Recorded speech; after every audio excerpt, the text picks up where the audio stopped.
Tap and hit the snooze in school. The extra down in the pillow, man, extra drool. Wake up. 1, 2, Freddy's coming for you. You should wake up. This is Marcus Garvey. Message to the people.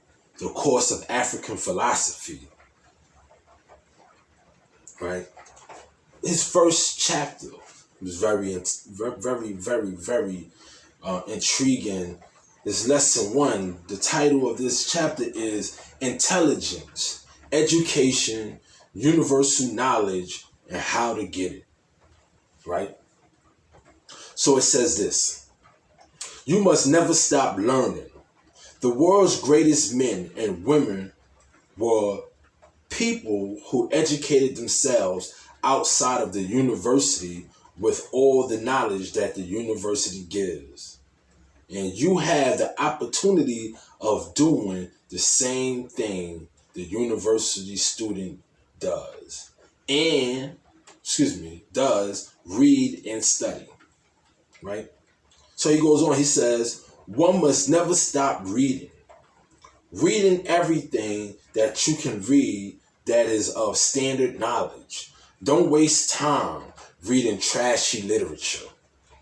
Right? This is to say, don't pay any attention to the 10-cent novels, Wild West stories, and cheap sentimental books. But where there is a good plot and a good story in the form of a novel, read it.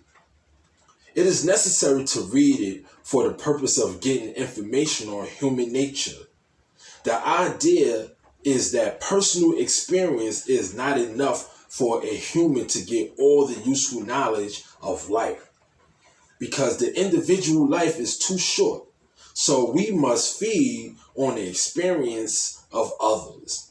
The literature we read should include the biography, autobiography of men and women who have accomplished greatness in their particular line. Whenever you can buy these books and own them, and whilst you are reading them, make pencil and pen notes of the striking sentences and paragraphs that you should like to remember, so that when you have to refer to the book for any thought that you would like to refresh your mind on, you would not have to read over the whole book. You should also read the best poetry for inspiration. Yes, indeed. The standard poets have always been the most inspirational creators. From a good line of poetry, you may get the inspiration for the career of a lifetime. Many a great man and woman was first inspired by some attractive line or verse of poetry. There are good poets and bad poets, just like there are good novels and bad novels. Always select the best poets for your inspirational urge. Read history incessantly until you master it. This means you own your own history. The history of the world, social history, industrial history, and the history of the different sciences, but primarily the history of man. If you do not know what went on before you came here and what is happening at the time you live, but away from you, you will not know the world and will be ignorant of the world and mankind. You can only make the best out of life by knowing and understanding it.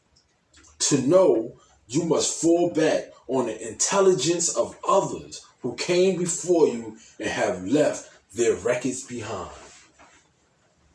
To be able to read intelligently, you must first be able to master the language of your country, right?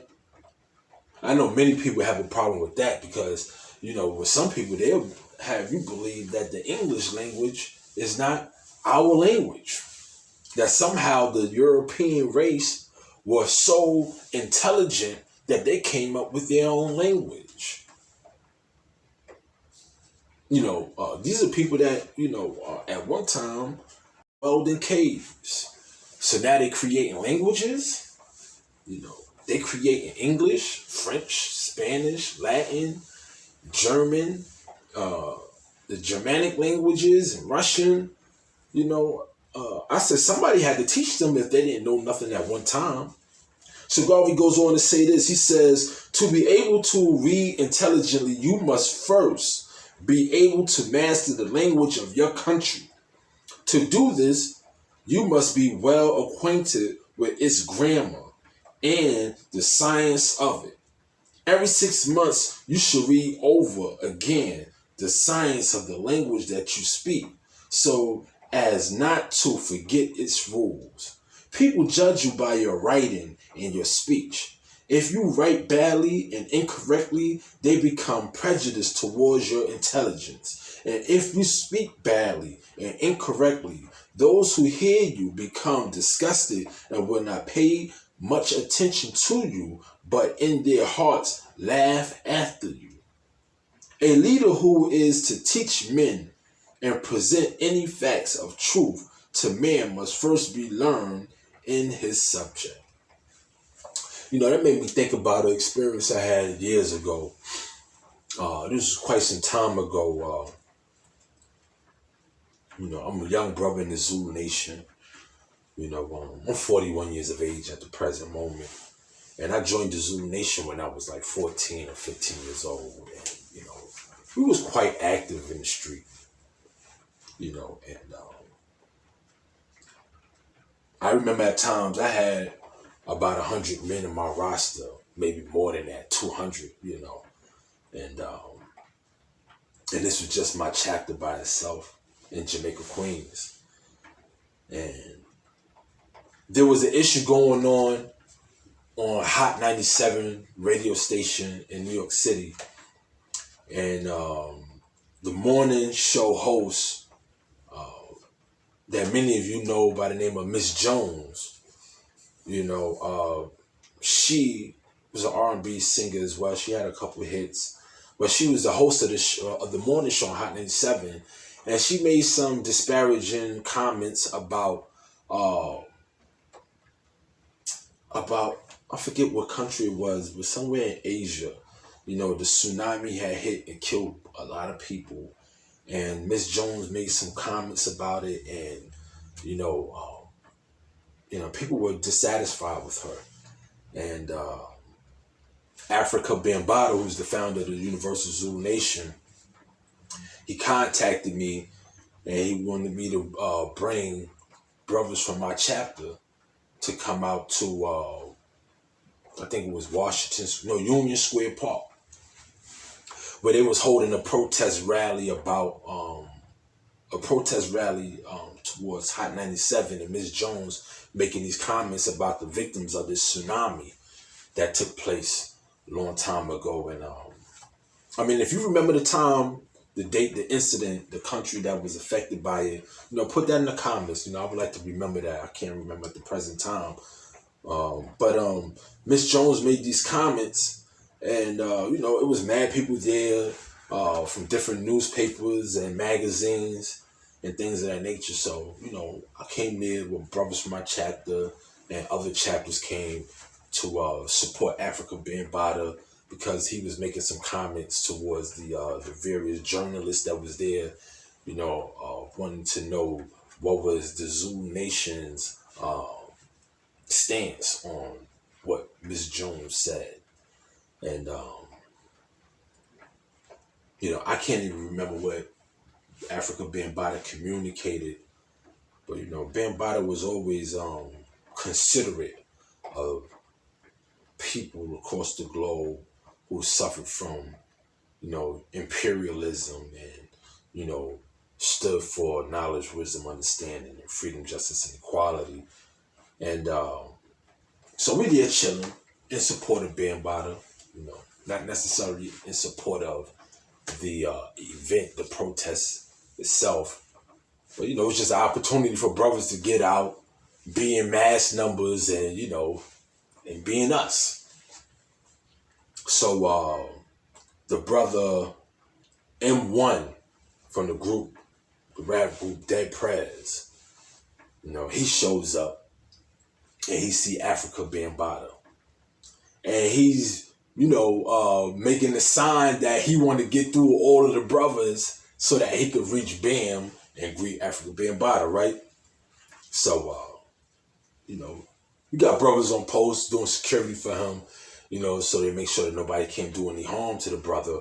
And Bam gives the signal to let the guy in, let the brother in so he could greet Bambaataa, right? So he does that, and on his way to greeting Bambaataa, he knows it's necessary to go and greet the brothers around him, respectfully. Hey, what's up? Peace and all that, right? So after he greets Bam, me, I'll be on the wrong route, you know what I mean? Sneak pressing, like, fake pressing dudes, like, just to see what he was going to say, where his mind was at. And I was like, yo, let me ask you a question, huh? He's like, what's up? I said, how is it that Dead Prez talk about all this revolution, but yet you have yet to revolutionize the way you speak and the way you think? And he was like, what you mean? I said, if it's about revolution and you change and you making a change in your life, but in your music, you still calling your people niggas. My nigga this, my nigga that, in every single song. And the brother said, well, this is the language that I was taught. And until the white man teaches me another language, I'm going to continue speaking this way. And I was just like, yo, this dude is stupid. And he said it with an attitude like, like we didn't have the right to question him about that. And I'm like, I bought this CD.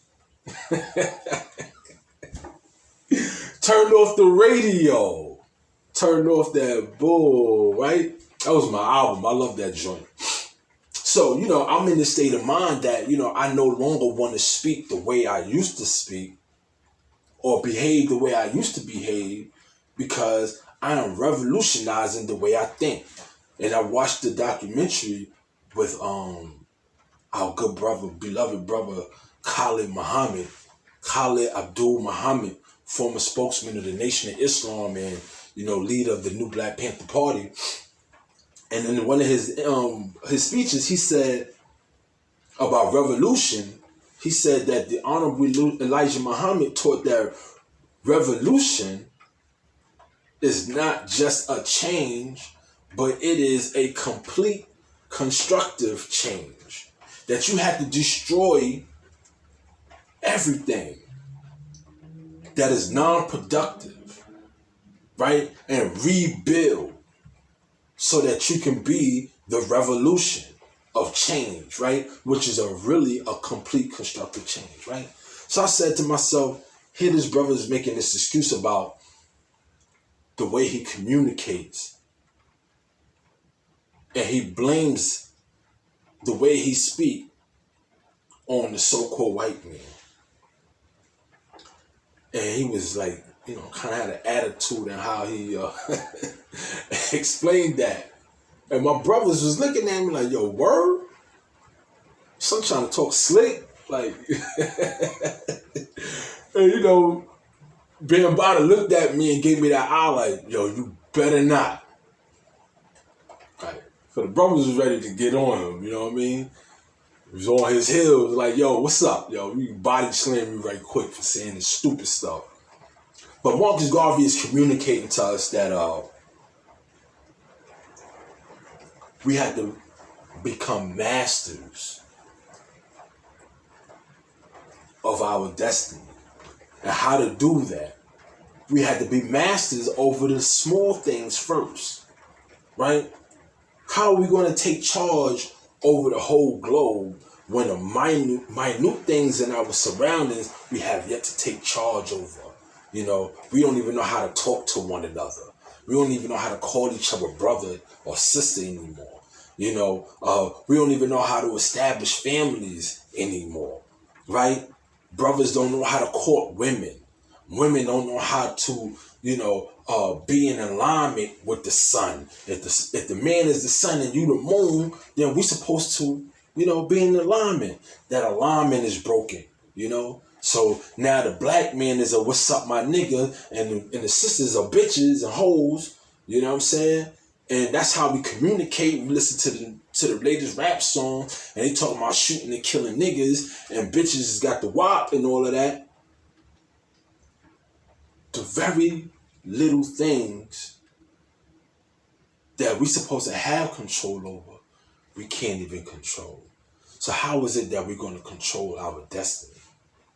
So, starting, Marcus Garvey is saying that we need to do what? Have intelligence, education, universal knowledge, and he is showing us how to get it, right? So Garvey continues. Let me find my place again.